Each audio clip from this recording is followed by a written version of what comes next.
everyone, it's Sandra and welcome to my June favorites video.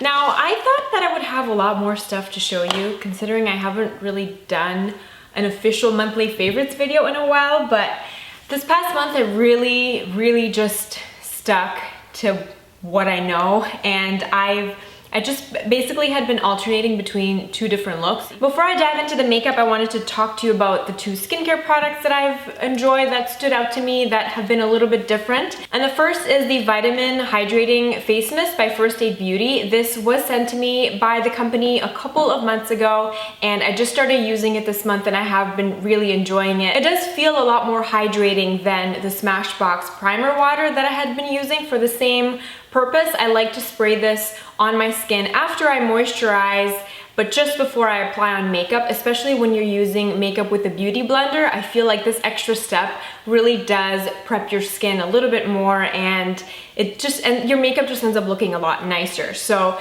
this I've really been enjoying. I find it very hydrating and it smells like grapefruit, which is really nice. And the other prep skincare item that I've been enjoying is this lip balm by Supergoop. This is an SPF 30 lip balm and it has a minty fragrance. So if you are sensitive to mint, you might not like this. They do have a berry version of this as well. But I've just been a really big fan of this. I find it very hydrating. It's not very slick. It doesn't leave a greasy residue on the lips, and it doesn't leave a white cast either. I've tried a lot of different lip balms with SPF in them, and I find that a lot of them were just not, I just didn't like the texture of them as much as this one. This is really nice. It's about $8. You can get it on Amazon, and I've just been really happy with it. It's lightweight and it's nice.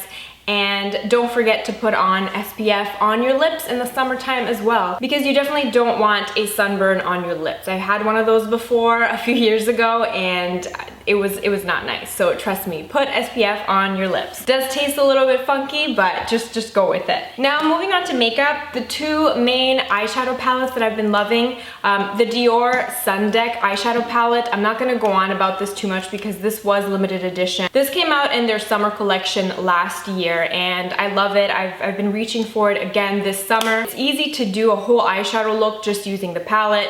I like to use the orangey color in the crease and then the shimmery shadows all over, packed on the lid, and sometimes I use the darkest color with a very thin pencil brush to line my eyes. I'm good to go. And then if I don't have time, I just want to do like one quick wash of color and I'm out the door. I've been reaching for this color in the Clé de Peau Baby Universe quad. This color is what I'm wearing today.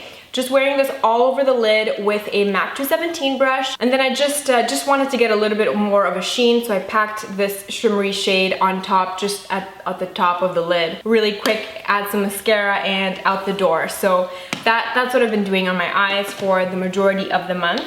For mascara, you guys know this if you follow me on Snapchat or Twitter or in my vlogs. I even think I mentioned this. This mascara has just been so good to me this month. It's the new Covergirl Supersizer Mascara. I got the waterproof version.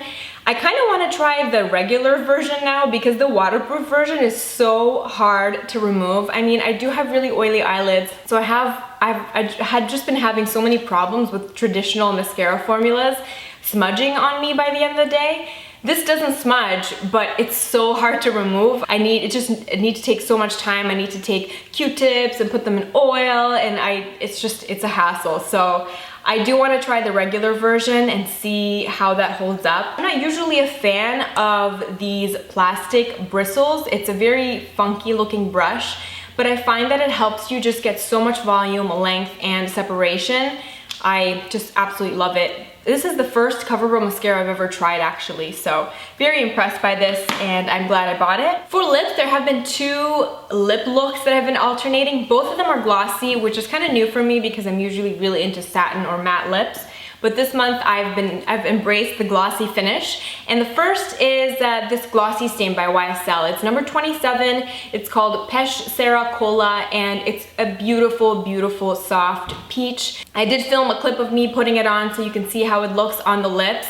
I like to do 2 coats of this to get more of an opaque coverage, but absolutely love this product. And it works even better with a peach lip liner underneath, like the Marc Jacobs Honey Bun lip liner. it's a combination that I've loved a lot. If I want to do more of a rosy pink natural lip, I have been doing this lip combination, and that's what I have on right now. It's this lip liner by MAC. It's a Pro Longwear lip liner. So the formula is a little bit creamier. It's less dry than the standard MAC lip liner formula.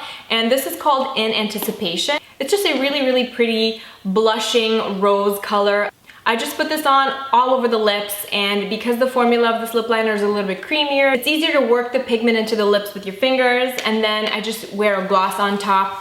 This is kind of an honorable mention because I haven't been using this for that long. I only got it in the last couple of weeks of June, but I've really been enjoying it. And this is the new Baby Lips Moisturizing Lip Gloss by Maybelline. It's already out in the States, and it will be out in Canada later on in July. So keep your eyes peeled at the drugstore for this, but it's just a beautiful sheer pink gloss. And this is the color Pink Pizzaz.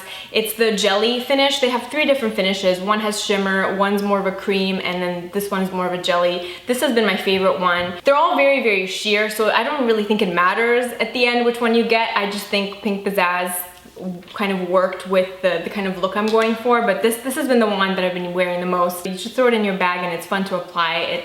The smell is just makes me happy. It's really sweet and fruity. Last but not least, and I think also the best, if I had to pick my most favorite out of all these favorites, it would be this blush, and it's the blush I'm wearing today. I have been wearing this every single day since I got it earlier in June, and I'm obsessed with it. It's by Too Faced. It's from their new Love Flush blush collection, and it's in the color Baby Love.